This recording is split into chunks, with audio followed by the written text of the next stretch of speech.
Capítulo 9. El inicio. Las nubes de Parral hablan de presencias y de ausencias. Enmarcada por colores rosados, blancos, gris oscuros, texturas aterciopeladas, algodonadas suaves y de pronto líneas, cantos de nubes sobre un fondo azul y plateado y rosa y violeta. La casa de SM recibió al hermano. 15 personas fuimos invitadas a la ceremonia. Se cantaron alabanzas y oraciones y mientras doña Candelaria recitaba dulcemente un canto de bienvenida, Pachita se convulsionó. Se había puesto la túnica de Cuauhtémoc y saludó con su brazo derecho en alto. Los saludo, hermanos míos, y doy gracias al Padre por permitirme estar de nuevo con ustedes. Agradezco que me hayan mantenido en su corazón y pido que mi rebaño se conserve unido en armonía. Al llegar al recinto de operaciones de Parral, enmarcado con un gran cuadro de Cuauhtémoc, flores y un esquema tridimensional del interior del cuerpo humano, SM nos había hecho una introducción. Aquí, en esta casa, nos empezó a decir, se han realizado aproximadamente 2000 operaciones. Antes, el hermano trabajaba en mi casa, pero las condiciones no eran adecuadas. Sepan que en todo este tiempo nadie ha muerto jamás. Las operaciones resultan y los enfermos sanan, pero algunos recaen. No basta la operación, es necesario que ocurra un cambio de mentalidad. Los malos hábitos mentales deben eliminarse para que la cura sea permanente. A mí el hermano me operó de una úlcera. Yo tomaba medicinas 10 o 12 veces al día y sufría dolores terribles. Me operó y sané, pero seguí trabajando como siempre, preocupándome como siempre, y un día, 6 meses después de la operación, tuve un ataque de gastritis. Mi hermano le habló a Pachita y ella dijo que el hermano se encargaría de sanarme. Esa noche dormí bien y al otro día estaba completamente curado y hasta la fecha, 4 años después sigo estando bien. Un niño se aproximó al hermano y este lo recibió con dulzura. Mi dulce niño, fíjate bien que yo te voy a enseñar muchas cosas. Nos hicieron salir del recinto y yo esperé afuera. Sentí que no me dejarían ayudar y me entristecí. Las nubes del atardecer cambian de colores como la vida. Y mi vida espera un nuevo milagro. Sentado en medio de unos leños, al lado de la Casa Blanca, me dolía mi espalda. Yo no soy puro y por eso ya no voy a poderle ayudar a Pachita. Yo he cometido muchos pecados, he hecho sufrir y por ello no soy digno. Es terrible sentirse culpable, da dolor de espalda y de cabeza. A lo lejos vi un rayo reptando entre las nubes y recordé a don Lucio y me paré de entre los maderos y me acerqué a la casa. Quiero ver la operación del corazón, algo va a pasar allí y debo ayudar. Quiero ver la operación del corazón, me dije con firmeza. Había visto la lista de operaciones y una de ellas era del corazón. Era miércoles y por primera vez en esa ocasión de Parral iban a operar. Seguramente de las 2000 operaciones, muchas habían sido de corazón, pero esa era la primera para mí. Me acerqué a la puerta con todos los pensamientos que he descrito y me dejaron entrar. Permanecí unos minutos en el cuarto de recuperación y me asomé al recinto de operaciones aprovechando que abrieron la puerta. Me llegó un olor a sangre, calor, sudor humano y falta de oxígeno. Sentí náuseas, tomé fuerzas y penetré. SM me pidió que me parara al lado de la cama de operaciones, me acerqué al hermano y lo saludé, en el nombre de mi padre yo te saludo, hermano. Hola buen hombre. ¿Cómo estás? Recién habían terminado una operación de trasplante de pulmón y ahora llamaron al siguiente paciente. Un hombre delgado ocupó la cama. Se quitó la camisa y una terrible cicatriz quedó al descubierto a la altura de su corazón. ¿Cómo te llamas, cariñoso niño?, preguntó el hermano. La pregunta se repitió varias veces antes de recibir una contestación. José, dijo por fin el hombre, ya te han operado, ¿verdad? Otra vez un largo silencio y por fin una respuesta afirmativa. Hermanos, nos dijo el hermanito, por favor oremos por este hombre. Todos mis pensamientos lúgubres desaparecieron y le tomé la mano a José mientras el hermano abría su pecho con las tijeras y después introducía el cuchillo. Abrió unos 15 centímetros y le pidió ayuda a M, lo hizo sostener una vena que había cortado y empezó a penetrar en el corazón. Hizo otro corte y anunció que estaba a punto de abrir la aorta. Me protegí con un algodón húmedo con alcohol. Pensé que la sangre brotaría impetuosa y mi expectancia no se cumplió. Solo un pequeño chisguete fue el resultado de cortar la aorta. El olor que despedía la herida era fétido y repugnante. El hermano pidió el trasplante y lo colocó encima de la herida. Era un corazón rojo. Siguió maniobrando, ligó conductos mientras seguía sosteniendo una vena. El corazón sobre la herida comenzó a latir, lo introdujo y después volvió a cortar adentro con el cuchillo de monte. Miren las porquerías que hacen los médicos, nos dijo después de extraer algo que no pude ver con claridad.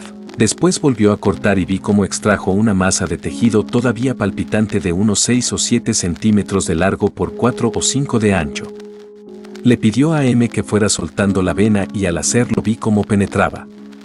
La masa de tejido externa había sido introducida y con esas maniobras quedó concluida la más larga operación que había yo visto. Saturé la herida, la que se cerró inmediatamente y comencé a vendar. Con cuidado, dijo el hermano, no molesten al enfermo. Todo parecía ir bien cuando de pronto el hermano nos pidió que oráramos. Yo palpé el pecho con mi mano y sentí un palpitar tremendo. Así hacíamos antes, me dijo el hermano, eran nuestros sacrificios. Tú lo sabes, ¿no es cierto, Jacobo? Iba a decir que sí cuando SM comentó que toda la historia había sido escrita por los vencedores. El corazón seguía palpitando, aunque ligeramente más calmado que antes. De pronto el hermano gritó algo que al principio no entendí, pero después capté con claridad. Necesito 2 transfusiones, rápido que se nos va. SM del lado izquierdo y M del derecho entrelazaron sus brazos con los del enfermo. Arrodillados juntaron sus antebrazos en esa transfusión instantánea. El corazón seguía latiendo aún con mayor fuerza. La escena terrible de 2 seres arrodillados entrelazando sus brazos con los del enfermo, yo palpando el corazón y la gente alrededor con las palmas de sus manos hacia nosotros, era espeluznante. Como si fuera poco, en ese instante comenzaron a verse relámpagos y a oírse truenos. De pronto Pachita se desmayó y cayó sobre el cuerpo de SM aplastando la transfusión. Fue un momento de máxima tensión.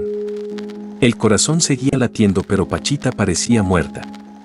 Pasaron 2 minutos y una voz cadavérica empezó a salir de la boca del cuerpo yaciente de Pachita. Buenas noches. Era una voz lenta y casi burlona. SM levantó su cabeza y le preguntó, ¿quién eres? M lo hizo callar inmediatamente. Después el cuerpo de Pachita recobró su posición original y nos saludó.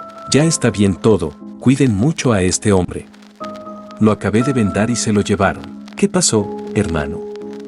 Le pregunté ansioso. Pues, que se iba a ir, Jacobo. ¿Y qué hiciste? Fui a pedirle a mi padre, me contestó, y me dio el permiso de otorgarle más vida.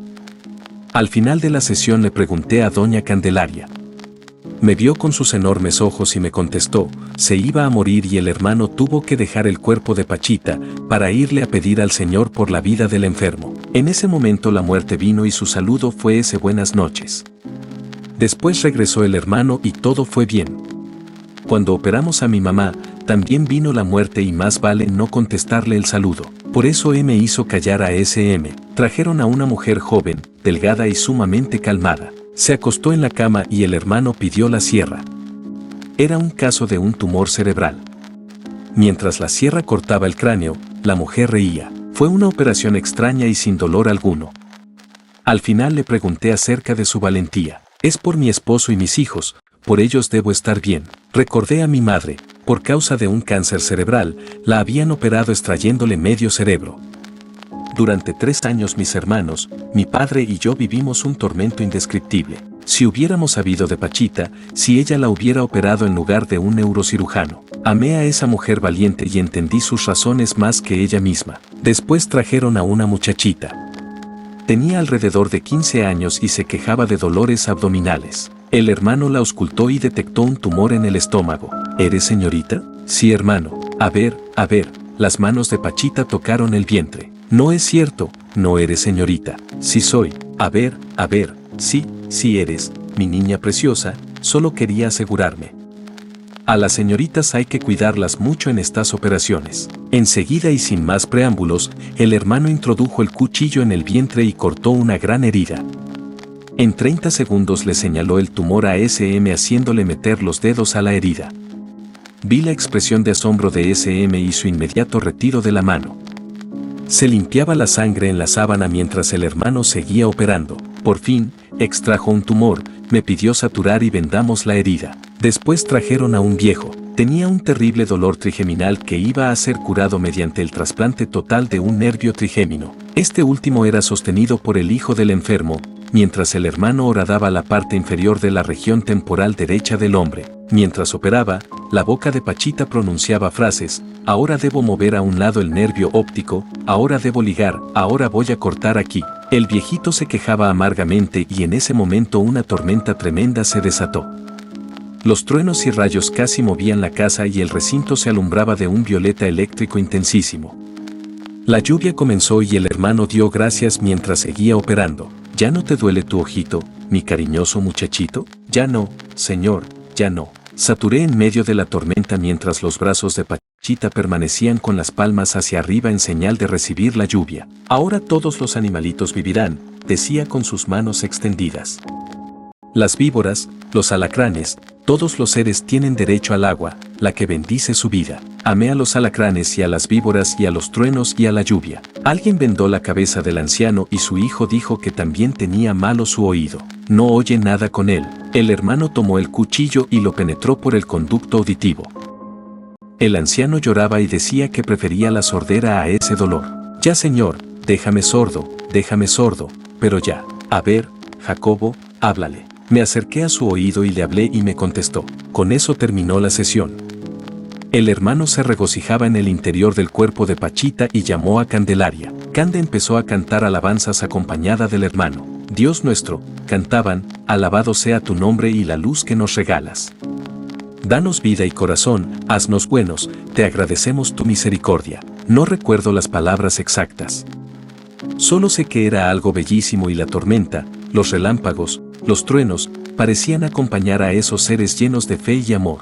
Antes de despedirse, el hermano nos preguntó si queríamos algo. Una muchacha se aproximó, era hermosa y joven. Había ayudado con los algodones y se quejaba de una indigestión. M la tomó del brazo y claramente emocionado la hizo acostarse en la cama y lenta y sensualmente le descubrió la espalda. Le empezó a dar un masaje pero la joven protestó y pidió por el hermano. Yo me acerqué después. Sentía vergüenza de confesar mi dolor de espalda. Me hicieron acostarme y el hermano me recomendó baños de agua caliente. Lo que tienes es mucho cansancio. Me levanté y M me hizo doblar las manos y en un movimiento rapidísimo me jaló la espalda hasta hacer tronar mis vértebras. Inmediatamente se me alivió el dolor. Después de eso, el hermano se despidió anunciando que pediría mucha lluvia para la zona de Parral. Lloverá mucho, dijo con certeza. Nos colocamos alrededor del cuerpo de Pachita y con nuestras manos la protegimos. Se convulsionó y volvió en sí, pero con otra entidad. Volteó a ver a SM y le dijo cosas incongruentes.